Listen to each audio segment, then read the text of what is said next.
आप देख रहे हैं पार्थशर समाचार सत्य परमो धर्म।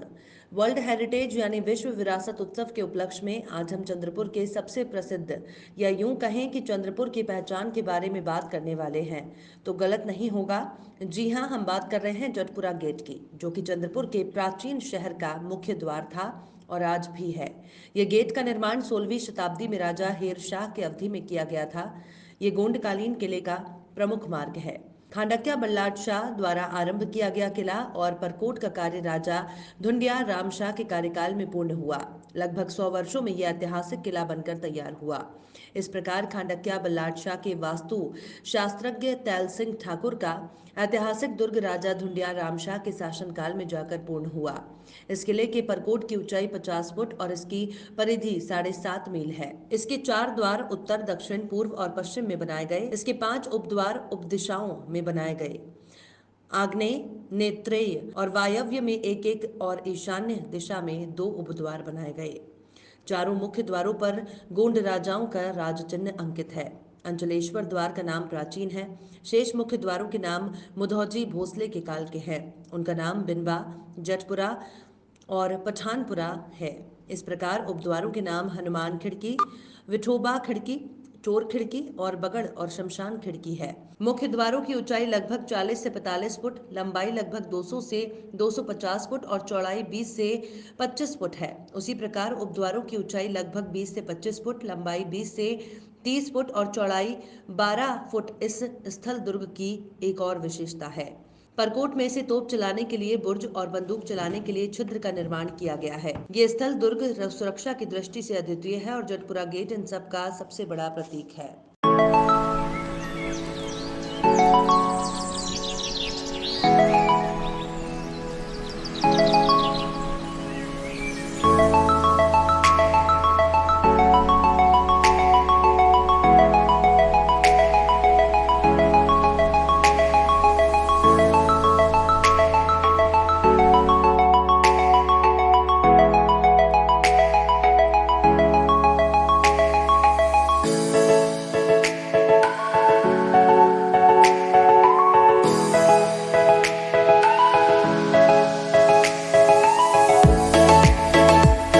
बच्चों की कीचड़ में लौटने से लेकर भाई साहब के कपड़ों में लगी चटनी के दाग तक, आखिर कितना सहना पड़ता है बेचारे कपड़ों को।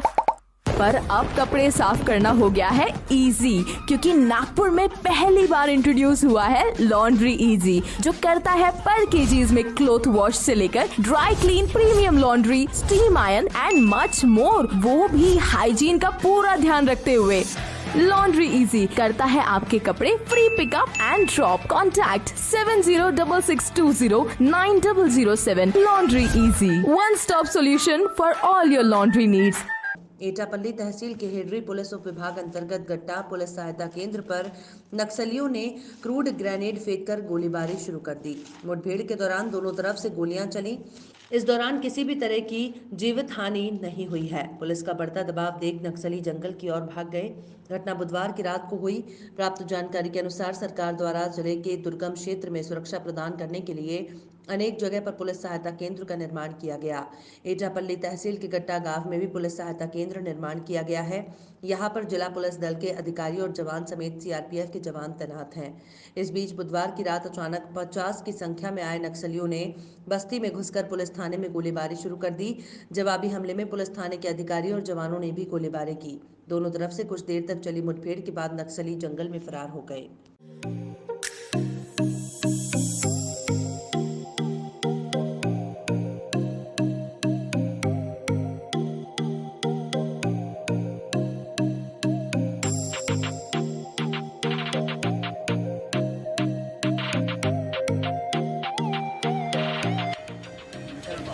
अच्छा, कैसा लगा टेस्ट? बढ़िया टेस्ट है और अच्छा है। चंद्रपुर मान्यता प्राप्त कोविड सेंटर अब अपने बलबूते पर स्वयं ही रेमडेसिविर इंजेक्शन मंगवा पाएंगे। स्थानीय जिला प्रशासन ने ये महत्वपूर्ण फैसला लिया है। इस पर नियंत्रण रखने के लिए सरकारी स्वास्थ्य अधिकारी की नियुक्ति की जाएगी। इस फैसले के लिए महानगर भाजपा की ओर से प्रयास किया गया था। पूर्व वित्त मंत्री और विधिमंडल लोक लेखा समिति के अध्यक्ष विधायक सुधीर मुनगंटीवार के मार्गदर्शन में भाजपा महानगर और जिला प्रशासन के बीच 21 अप्रैल को एक विशेष बैठक आयोजित की गई। इस बैठक में ये फैसला लिए जाने से अब कोरोना के मरीजों को राहत मिलेगी। बताया जाता है कि मान्यता प्राप्त कोविड अस्पताल को रेमडेसिविर इंजेक्शन सीधे तौर पर उपलब्ध होने से एफडीआई का हस्तक्षेप नहीं रहेगा। हालांकि जिला प्रशासन की ओर से इस पर नियंत्रण रहेगा। नियुक्त किए जाने वाले वैद्यकीय अधिकारी तय कर पाएंगे कि कौन से मरीज को इंजेक्शन आवश्यक है और किसे नहीं है। बैठक में भाजपा नेता और महापौर राखी कंचलारवार, जिप अध्यक्ष संध्या गुरनोले, उप महापौर राहुल पावडे, ब्रिजभूषण पाझारे आदि उपस्थित थे। यहाँ जारी प्रेस विज्ञप्ति में भाजपा पदाधिकारी ने बताया कि जिले में स्वास्थ्य सेवा पूरी तरह से चरमरा गई है। कोरोना से लड़ने के लिए प्रशासन की ओर से आवश्यक तैयारियां नहीं की गई हैं। दिन ब दिन मरीजों की संख्या बढ़ रही है। सही समय पर सही इलाज नहीं मिल पाने से कोरोना से मरने वालों की संख्या भी बढ़ रही है। एक और जहां मरीज इलाज के लिए दर दर भटक रहे हैं, वहीं प्रशासन की ओर से ठोस उपाय नहीं किए जा रहे हैं। अब अनेक मरीज एम्बुलेंस में ही दम तोड़ने लगे हैं। ऑक्सीजन और दवाओं की किल्लत है। इन सभी समस्याओं पर चर्चा करते हुए जिलाधिकारी ने सहकार्य करने का आश्वासन दिया। कोरोनाग्रस्त मरीजों को रेमडेसिविर इंजेक्शन तत्काल उपलब्ध करवाने का आश्वासन देते हुए इस पर नियंत्रण रखने के लिए एक वैद्यकीय अधिकारी की तत्काल नियुक्ति करने की बात कही। गढ़चिरौली जिले में बढ़ते कोरोना मरीजों की संख्या को ध्यान में रखकर सर्व स्तरीय उचित संनियंत्रण और उचित जानकारी जरूरी होकर जिलाधिकारी दीपक सिंगला ने 2 दिन पूर्व संनियंत्रण प्रणाली संदर्भ में आदेश दिया था, जिसके अनुसार स्वास्थ्य विभाग ने कोरोना संदर्भ में जिला स्तर पर कोविड नियंत्रण कक्ष निर्माण किया है। इस संदर्भ का प्रशिक्षण हाल ही में पूर्ण होकर कोरोना को लेकर जिला स्तरीय नियंत्रण कक्ष तैयार किया गया। यहाँ क्वारंटाइन मरीजों को मदद मिलेगी, वहीं कोरोना मरीजों को बेड उपलब्धता की जानकारी दी जाएगी। कोरोना नियंत्रण कक्ष में वर्तमान बेड की उपलब्धता और क्वारंटाइन संदर्भ की जानकारी दी जाएगी। नियंत्रण कक्ष के कामकाज संदर्भ में जिला स्तर पर नियंत्रण कक्ष का प्रशिक्षण डॉक्टर विनोद मशाखेत्री द्वारा दिया जाएगा। वहीं बाकी लोगों का प्रशिक्षण ऑनलाइन लिया जाएगा।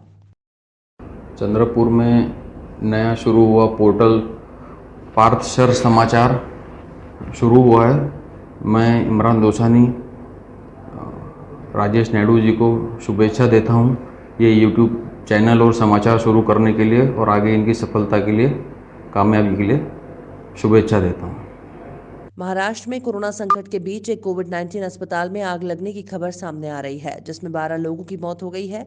मुंबई से सटे विरार इलाके में विजय वल्लभ कोविड अस्पताल के आईसीयू वार्ड में आग लगी है। रिपोर्ट के मुताबिक आग लगने से 12 लोगों की मौत हो गई है।